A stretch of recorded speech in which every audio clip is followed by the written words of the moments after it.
Poople's Cat, Armchair Prepper, Summer Reads Edition. Books I've already read. I'm not going to go into what I'm going to read, but I'm going to tell you what I have read and make some summer suggestions for you guys. First up is this book. This is Moon of the Crusted Snow. Basically, an undescribed EMP has occurred in a northern First Nations town, and things ensue from that. In terms of prepping, it's not going to give you a huge amount. I'm not going to tell you the ending, because the ending's a little First Nations in. It's very, very good. But basically the setup is that the threat is slow starvation, loss of power. A whole bunch of issues in this, right? Now, for a lot of First Nations, like, food from the south was expensive and never as good or as satisfying as the meat he could bring him himself. It's fairly true. He took from the earth, he gave back.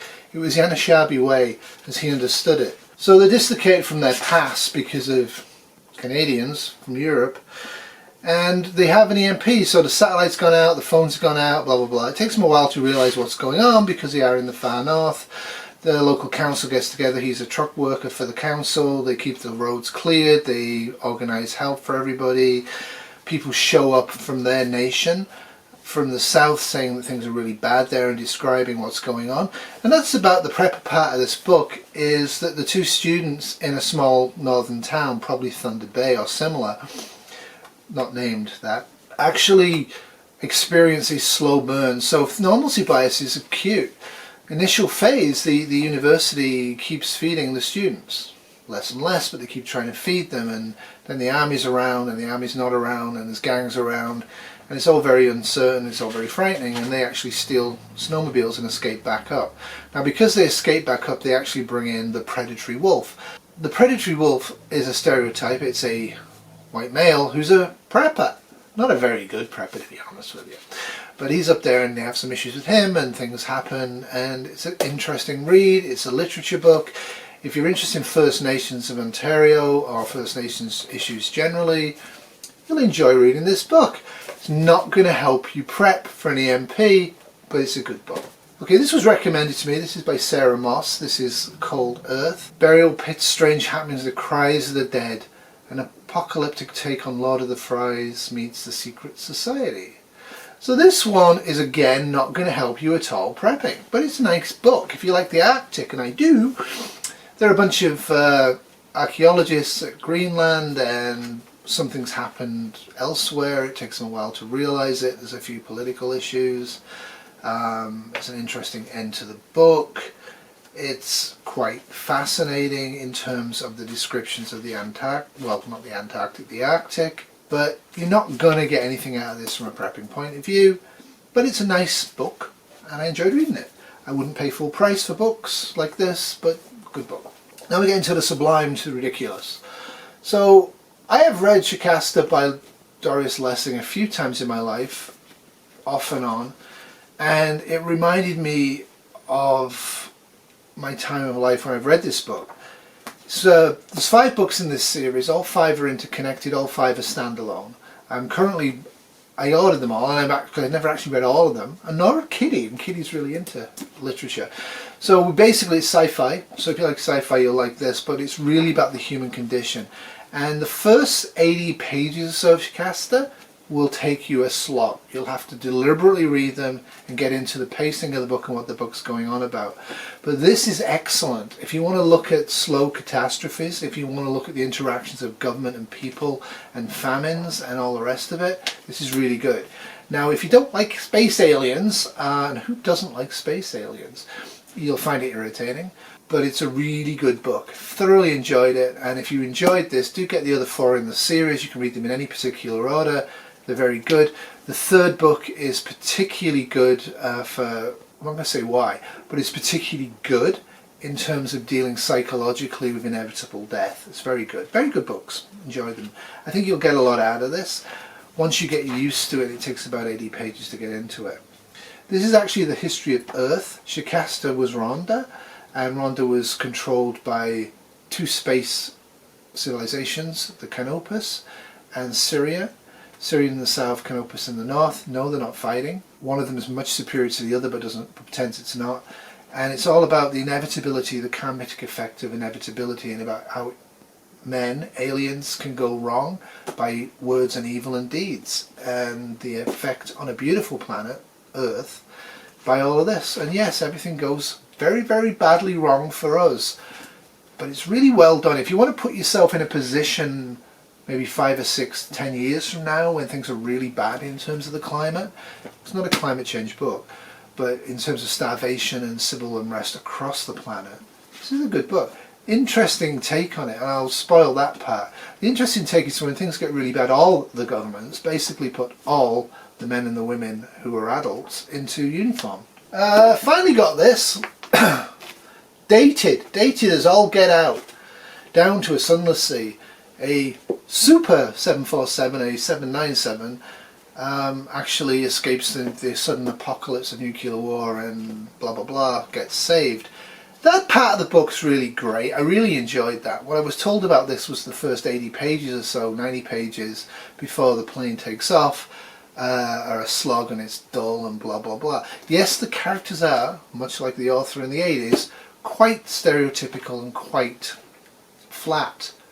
But boy, the first part of this book's great. This is a collapsed America, an economic collapsed America. And New York, and adventures and misadventures in New York in a collapse that's gone on for the last 3 years. The Airborne's in it, the Airborne protects the airport, and it's Britain's great. And yeah, it's an interesting book. I quite enjoyed it. The ex machina of the book is the fact that one of the American air bases that they can reach has been hit by a specific type of bomb called a neutron bomb, so there's no more radiation there, but there's all this food and stuff so they can survive and then travel on to somewhere else. No surprises in this book for me as a prepper, but an interesting book. The Russians are really evil and flat and have to be dealt with, but then the sexy Russians show up. Yes, Russian pilots. Anyway, a good post-apocalypse read, 1980s, really dated. But boy, I really enjoyed the opening of this, the New York in the Collapse series. I guess when you don't think New York will collapse, when America won't collapse, when you review this book, you'd go, what is this nonsense? What's going on here? But from our point of view, I think in 2019, the whole book's well worth a read. Here's another one I read, Dog Stars. This was recommended to me. Quite enjoyed it. It was nowhere near as good as The Road, though it claims to be. It's heart-wrenching and etc, and I enjoyed it.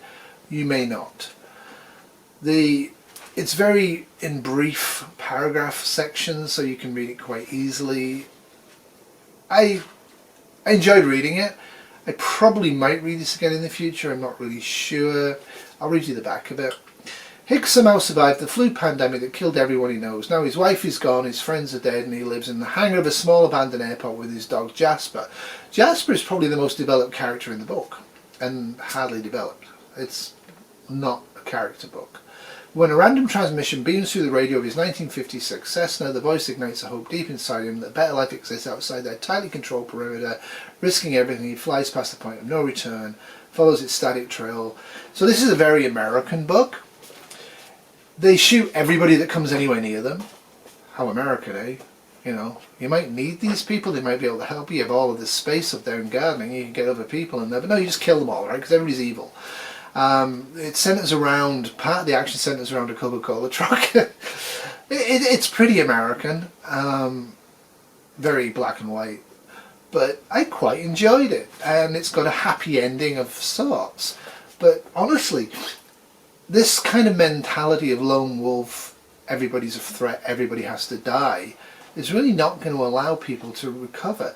And there's a kind of an interesting subplot towards the end where I think the Chinese have invaded America and might be coming, but it's not really the Chinese, sorry, it's Arabs. Arabs have come because they weren't affected as badly by the flu pandemic. Anyway, it's an interesting book. It talks about mentality of being a lone survivor, I think, quite well, and how you do form groups and how those groups are very important to the people in them. But yeah, don't be setting up snipers, hides and shooting every single person you ever see who's not a threat.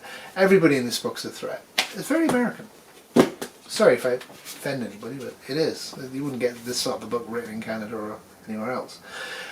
This I recommend, pure sci-fi, absolutely brilliant author. Ursula K. Le Guin, The Left Hand of Darkness, one of her best books, probably her best book, though there is another one that's great. On the Planet Winter, There Is No Gender. Now I bring this up because homosexuality seems to offend people, but I don't know why. The Gethians have become male or female during each mating cycle, and there's something that humans find incomprehensible. The Ecumen of the Known World, etc., etc. So why do I recommend this? I recommend this because this will, if you are against homosexuality, if you are against otherness, difference, her books make you see emotionally and spiritually and mentally the point of view of other. And it's also quite a good survival section in this, and beautifully written. Totally recommend anything by her, but if you have never read her, start with this one. Now I haven't read this one for a long time. It's very, very Canadian. Margaret Atwood. Look at the picture, she's got snow on it. Anyway, Oryx and Crake, I have read it once, didn't quite enjoy it. Post-collapse. This one is good from the point of view, it brings a lot of DNA manipulation into it. Kind of crazy at times, but it's one of 3. So I've actually ordered the other 2, and I'm going to read all 3 in a big block. So I would recommend this as well, but pick up a cheap copy. This type of a book you should be able to get at second-hand stores. So that's what I've read, that's what I'm going to read this summer in terms of sci-fi / prepping, and read other books as well. So what are you guys going to read this summer? Remember, if you say I never read a book, what you're saying is you never open your mind to other people's thoughts. Books are far more detailed and far more interesting than any video or any film or anything. Now audiobooks do work, but I like the text. That's it for me. Remember, have a great summer and read a book. Doodles.